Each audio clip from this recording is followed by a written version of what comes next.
दोस्तों एक professor class ले रहे थे और क्लास के सभी छात्र बड़े ही रुचि से उनके एक लेक्चर को सुन रहे थे और उनके पूछे गए सवालों के जवाब दे रहे थे। लेकिन उन छात्रों के बीच क्लास में एक ऐसा भी छात्र था जो चुपचाप और गुमसुम सा बैठा हुआ था। दोस्तों प्रोफेसर ने पहले ही दिन उस छात्र को नोटिस कर लिया लेकिन कुछ नहीं बोले। लेकिन जब 4 से 5 दिन तक ऐसा ही चला तो उन्होंने उस छात्र को क्लास के बाद अपने केबिन में बुलाया और पूछा कि तुम हर समय उदास रहते हो और क्लास में अकेले और चुपचाप बैठे रहते हो और लेक्चर पर भी ध्यान नहीं देते, क्या बात है, कोई परेशानी है क्या? दोस्तों छात्र कुछ हिचकिचाते हुए बोला कि मेरे अतीत में कुछ ऐसा हुआ है जिसकी वजह से मैं परेशान सा रहता हूँ कि अब मुझे समझ नहीं आता कि अब मैं क्या करूँ। दोस्तों प्रोफेसर भले व्यक्ति थे। उन्होंने उस छात्र को शाम को अपने घर पर बुलाया और शाम को जब छात्र प्रोफेसर के घर पहुंचा तो प्रोफेसर ने उसे अंदर बुलाकर बैठाया और फिर स्वयं किचन में चले गए और शिकंजी बनाने लगे। दोस्तों प्रोफेसर जी ने जानबूझकर शिकंजी में ज़्यादा नमक डाल दिया और फिर किचन से बाहर आकर शिकंजी का गिलास छात्र को देकर कहा, ये लो शिकंजी पियो। दोस्तों छात्र ने शिकंजी से भरा हुआ गिलास हाथ में लेकर जैसे ही एक घूंट पिया तभी अधिक नमक के स्वाद के कारण उसका मुंह अजीब सा बन गया। और यह देख प्रोफेसर ने पूछा, क्या हुआ, शिकंजी पसंद नहीं आई?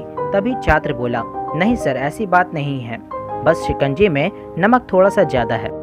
दोस्तों प्रोफेसर जी ने कहा, अरे अब तो ये बेकार हो गया, लाओ गिलास मुझे दो, मैं इसे फेंक देता हूँ। दोस्तों जैसे ही प्रोफेसर जी ने छात्र से गिलास लेने के लिए अपना हाथ आगे बढ़ाया तभी छात्र ने मना करते हुए कहा, नहीं सर, बस नमक ही तो ज़्यादा है, इसमें थोड़ी सी चीनी और मिलाएंगे तो स्वाद ठीक हो जाएगा।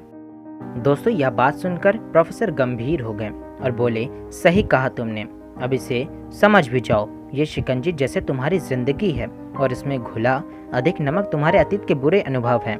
जैसे नमक को शिकंजी से बाहर निकाल नहीं सकते वैसे ही उन बुरे अनुभवों को भी जीवन से अलग नहीं कर सकते और वे बुरे अनुभव भी जीवन का ही एक हिस्सा हैं। लेकिन जिस तरह हम चीनी को घोलकर शिकंजी का स्वाद बदल सकते हैं वैसे ही बुरे अनुभवों को भूलने के लिए जीवन में मिठास तो घोलनी ही पड़ेगी ना। इसलिए मैं चाहता हूँ कि अब तुम अपने जीवन में मिठास घोलो। दोस्तों प्रोफेसर की बात छात्र पूरी तरह से समझ गया और उसने निश्चय किया कि अब वह बीती हुई बातों से परेशान नहीं होगा।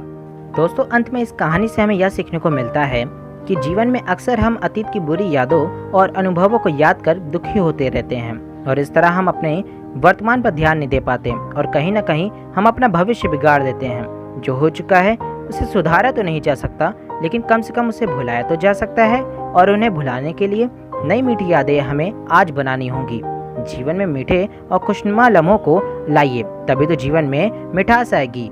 अगर दोस्तों आपको यह मोटिवेशनल स्टोरी पसंद आई हो तो अपने दोस्तों के साथ लाइक, शेयर और चैनल पर नए हो तो सब्सक्राइब करना मत भूलिएगा। मैं इसी तरीके से और भी वीडियोस बनाता रहूँगा। अभी के लिए मुझे दीजिए इजाज़त। आपका महत्वपूर्ण समय देने के लिए बहुत बहुत धन्यवाद।